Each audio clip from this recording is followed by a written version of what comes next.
Greetings, Croft Ashley here, the spiritual boxer. I'm talking about boxing again, as I always do.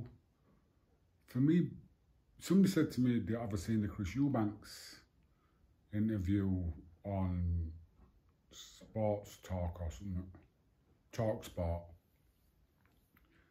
And I watched it and it was on about his son and how he gave 10 years of his life to his son wrote him a letter and kicked him out. See, now I could give 50, 60 years of my life to my son. I won't want any thanks for it because he's my son. And I'm training him. If you don't want to take the advice that I'm giving him, then that's fine. Because we all have to find our own path. And boxing to me was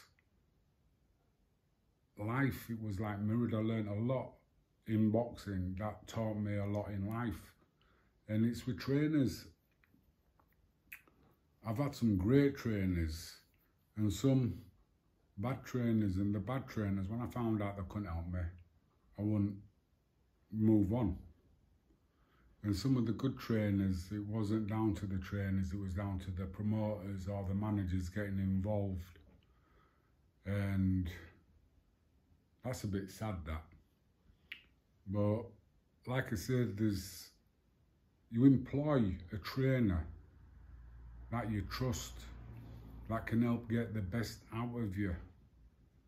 What's the point in hiring a trainer who can't get the best out of you? It's all about getting the best out of you. And for me, especially with Theo, it's patience. Take your time. Hopefully that your DNA is in him somewhere and he can use that, because he's improved so quick and so fast. But he's not a natural.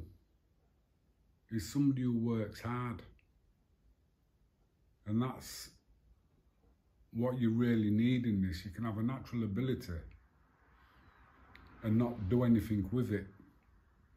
Eubanks Jr. But if you've got a natural ability and work your ass off, you've got a Mayweather. And then you've got all those who, they've got a bit of ability, but it's not really natural. It's like I watched the Lopez-Kelly fight. He did something in that fight, I think it was about round 7. He got caught with a body shot, which was a good body shot. Then he started showboating. And I just thought, that is ring IQ. He's been hurt, and he didn't want the guy to follow up, and Josh Taylor just stood back and watched him. And then he did that cross guard thing and caught him with a couple of shots. And that won him that round. And I just thought, that is very clever, that's smart, that's thinking on your feet, boxing-wise. And that's what you got to do in life, you got to think on your feet. And one of my favourites from being a kid was, if you're getting it, you're doing something wrong, move. And that's the same in life. If you're getting hurt, move. You've got legs, you can walk, you can move, you can get away. You don't have to stay in a place where you're not wanted, basically. And I did a video on not wanted. And it's having that confidence and that self-belief that you can take care of yourself, especially when you're in a ring. You know, I know what I'm doing in a ring. The only person I have to worry about is the person in front of me. Yeah, nobody else is going to sneak up behind me and do anything. The only person I've got to deal with is what's right in front of me. And I feel confident and comfortable enough to deal with that. So no matter where I was, or no matter where the ring was, the crowd didn't even have an effect.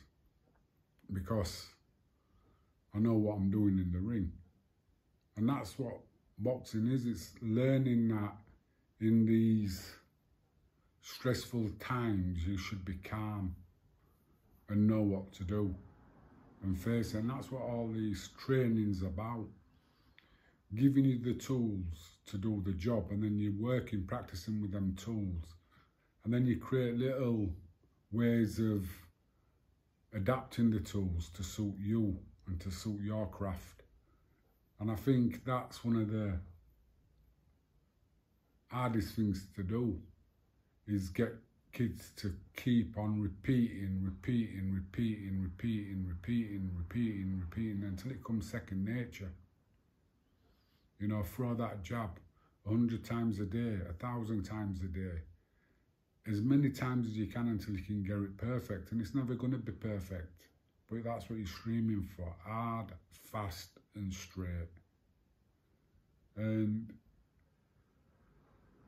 I like straight punches. A lot of people, all hooks mad, hooks crazy. They look good and they look spectacular when you knock somebody out.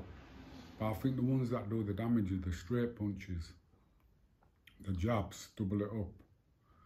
There's 1, 2, bam, bam, straight down the pipe. I think these are all kind of like punches that work, and they'll always work, because most people don't know how to defend. You know, boxing's a self-defense. It's a martial art. It's a Western martial art. It's a defense. Learn how to defend yourself. You can watch kids, as soon as they got into a gym, the first thing they do is put on gloves to punch a bag. They always want to learn how to punch, but they don't want to learn how to defend themselves. And I think you should learn how to defend yourself, and that starts with your feet. You know, your feet can get you into trouble and it can get you out of trouble. So work on your feet, work on your footwork, work on your balance, and learn to shift balance just a little bit, because that's what generates power: the shifting balance, the transference of balance from one side to the other. And a few other things, which they're the ones that you learn in the gym over time. Can't just pick it up from somebody and run with it. You have to work with it, and you have to have like little tips and discussions on how to do that. It's like when I'm working with Theo, he goes on the pads with other people now. And I always say to the people who are taking him on the pads, he's going to ask you questions.